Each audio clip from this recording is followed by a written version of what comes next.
Hello my students, आज पुनः commerce with BB Awasthi channel पर आप सबका स्वागत है। पिछले लेक्चर्स में मैंने इशू ऑफ शेयर्स की जनरल एंट्री पर चर्चा किया था। अब चूँकि हम न्यूमेरिकल पोर्शन की तरफ बढ़ रहे हैं, अब इसमें आने वाली छोटी छोटी समस्याओं के संदर्भ में भी हमें जानना आवश्यक होगा, जिससे कि एक प्रकार से एक मूल समस्या आती है जो कॉल्स इन एरियर्स की।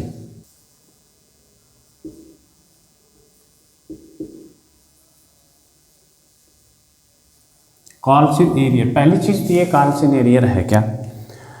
सामान्य रूप से क्या होता है, कंपनी जब अपनी शेयर कैपिटल शेयर्स के रूप में जनता में इशू करती है, ऑफर करती है कि पब्लिक उनके ऊपर एप्लीकेशन करे, तो पब्लिक एप्लीकेशन करती है। उस एप्लीकेशन यदि 90% मिनिमम सब्सक्रिप्शन को पूरा कर लेता है तो कंपनी उन एप्लीकेंट्स को शेयर्स इशू कर देती है। ठीक है, इशू करने के बाद वो अलॉटमेंट का पैसा मांगती है। ऐसे वो इंस्टॉलमेंट में allotment, first call and final call के रूप में कॉल करती है, पैसे मांगती है।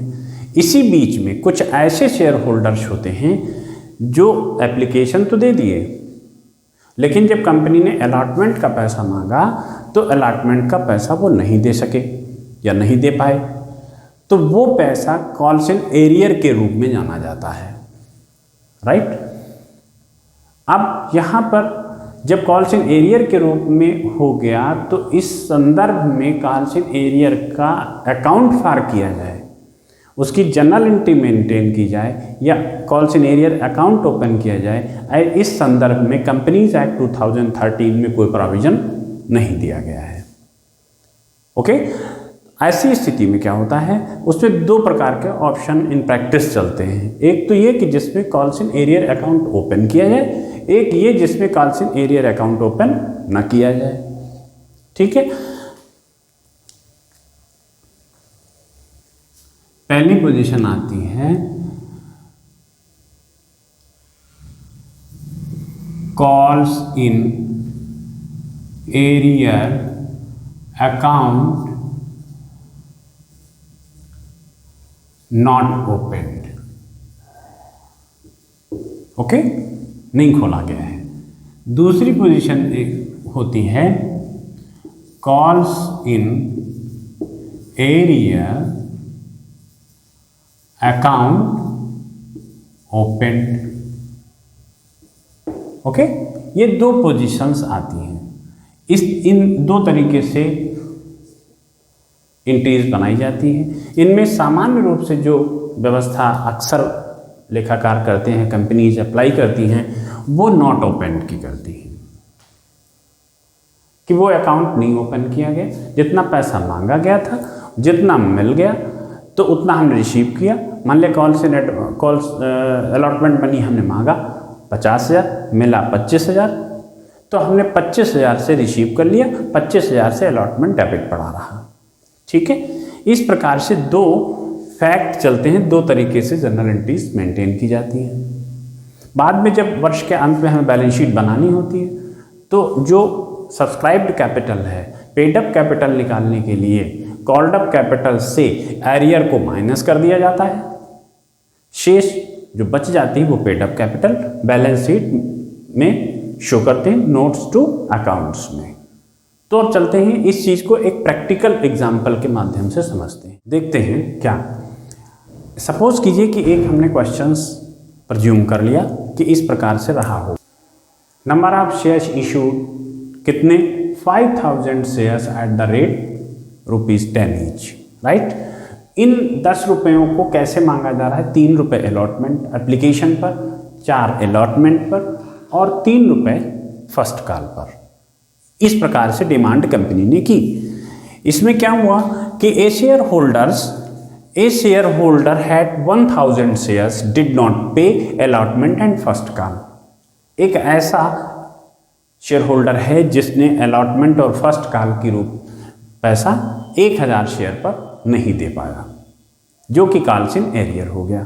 तो अब जरा सा इसको हम अकाउंट फार करके देखते हैं कि यहाँ पर जब हमने एप्लीकेशन मांगा तो कितना हमें चाहिए था, 5000 शेयर्स थे, 3 रुपये के हिसाब से हमको 15,000 चाहिए था, राइट। यहाँ पर 5000 शेयर्स थे, 4 रुपये के हिसाब से हमें 20,000 चाहिए था।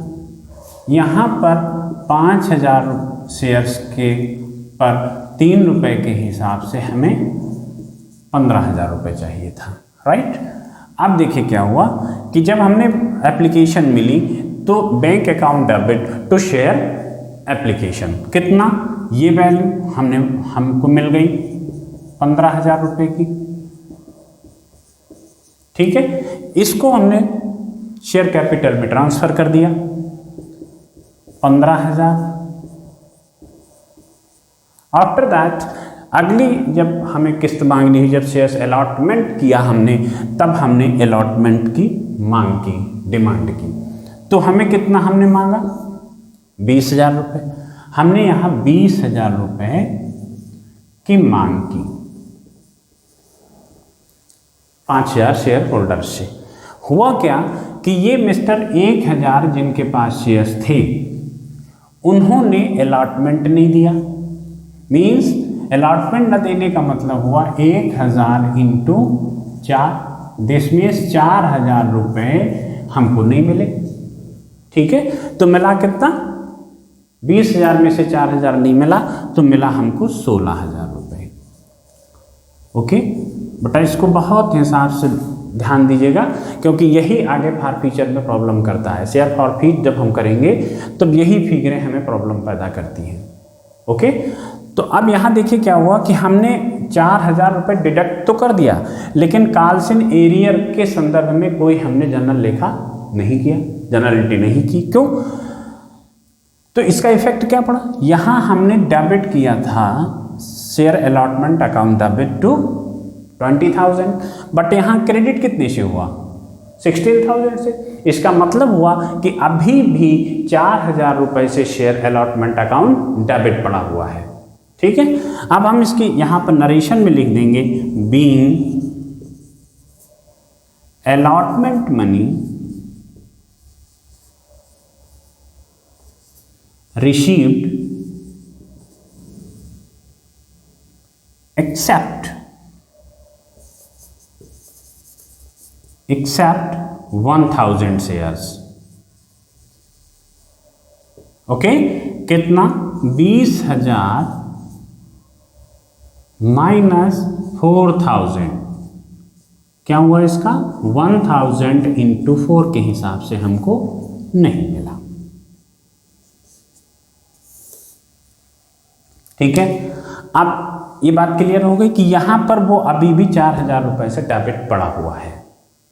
दूसरा, हमने जब फर्स्ट कॉल की डिमांड की तो अब देखिए फर्स्ट कॉल भी हमें कितनी चाहिए, 15,000 रुपये की, तो हमने 15,000 रुपये मांग लिए।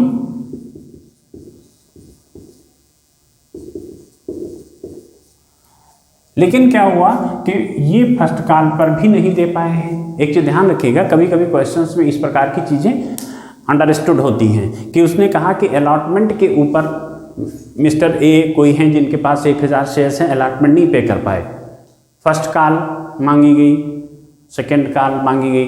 इस संदर्भ में क्वेश्चन साइलेंट हो सकता है, तो आपको ये जब तक क्वेश्चन ये ना बताए कि फर्स्ट कॉल पर सभी धनराशियाँ प्राप्त हो गई, तब तक कि आप मानेंगे कि 1,000 पर जब वो अलॉटमेंट नहीं दे पाए थे तो फर्स्ट कॉल भी नहीं दे पाए होंगे, सेकेंड कॉल यदि मांगी गई होगी तो वो भी नहीं दे पाए होंगे, ठीक है। गिवन है तो वेरी गुड, नहीं गिवन है तो एक बार आपका ध्यान उसके ऊपर जाना चाहिए। ओके, तो यहाँ पर अलॉटमेंट फर्स्ट कॉल नहीं मिल पाई, यानी कि 1,000 पर 3 रुपये के हिसाब से 3,000 रुपये हमें प्राप्त नहीं हुआ। क्लियर सी बात है। तो हमें मिला कितना, 12,000 रुपये। Okay, being first call money received except 1,000 shares. Okay, ये हम नरेशन में मेंशन कर देते हैं ताकि वो चीज़ क्लियर हो जाए। अन्य में नरेशन आप लिख लीजिएगा, कुछ सामान्य सी बात है। ये एक वो दशा है। यहाँ पर भी क्या हुआ कि एरियर तो हो गया 3000, बट हमने उसको कहीं पर अकाउंट फॉर नहीं किया, एंट्री नहीं डाली। तो यहाँ पर भी वही बात है कि शेयर फर्स्ट कॉल अकाउंट जब डेबिट हुआ तो यहाँ पर क्रेडिट हो रहा है 12,000 से, डेबिट हुआ था 15,000 रुपये से। इसका मतलब है कि अभी भी वो 3,000 रुपये से डेबिट पड़ा हुआ है। ओके, इस प्रकार से हम without opening calls in arrear account के माध्यम से एंट्रीज करते हैं।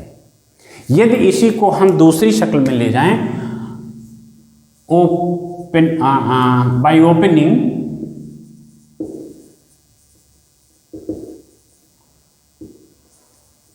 कॉल्स इन एरियर्स अकाउंट, यदि हम इस रूप में लें तो क्या बदलाव आएगा? देखिए बहुत सिंपल सा है कि यहां पर हमने मांगा 20,000 रुपये, मिला कितना? 16,000 रुपये। तो यहीं पर हम एक calls in arrear account debit कर देंगे 4,000 से, यदि हम अकाउंट ओपन कर रहे हैं, और इस 16,000 के प्लेटफॉर्म पर हम 20,000 रुपये क्रेडिट कर देते हैं। इससे क्या हुआ कि यहाँ शेयर अलॉटमेंट डेबिट हुआ था 20,000 से, यहाँ क्रेडिट भी हो गया 20,000 रुपये से। ओके, इन केस जब हम अकाउंट ओपन कर रहे हैं तब यही काम यहाँ पर करेंगे। हमने मांगा 15,000 रुपये, हमको मिला 12,000 रुपये, तो यहाँ पर भी कॉल्स इन एरियर्स अकाउंट को 3,000 रुपये से डेबिट करके इस 12,000 के स्थान पर हम 15,000 को क्रेडिट कर देंगे। ठीक है ना? सो सिंपल, कहीं कंफ्यूजन नहीं। इस प्रकार से एरियर का असेसमेंट करके और प्रॉपर तरीके से नोट डाउन किया जाता है। ठीक है, इसमें यदि इसको इतनी अच्छी तरह से समझ लें, क्योंकि यही आगे चल करके जब हम शेयर फॉरफीट करने वाली एंट्रीज पर जाएंगे तब ये प्रॉब्लम्स पैदा होती हैं। ओके, क्लियर सी बात है कि आपको ये जनरल एंट्री का ट्रीटमेंट आया होगा, समझ आया होगा। तो अब इसके आगे हम कॉल्स इन एडवांस और सिक्योरिटी प्रीमियम की जनरल एंट्री की संक्षिप्त जानकारी देते हुए मैं सीधे कंप्लीट अकाउंटिंग फॉर फ्यूचर पर चले जाएंगे। ठीक है, हमारे साथ लगे रहिए, कहीं पर कोई कंफ्यूजन नहीं होगा, मैं कंप्लीट सिलेबस को पूरा करूंगा। ओके, मेरे वीडियोस को पसंद आया हो तो लाइक करें, आगे हमारे साथ जुड़े रहने के लिए सब्सक्राइब कर लें और शेयर अपने मित्रों को शेयर करें। Thank you.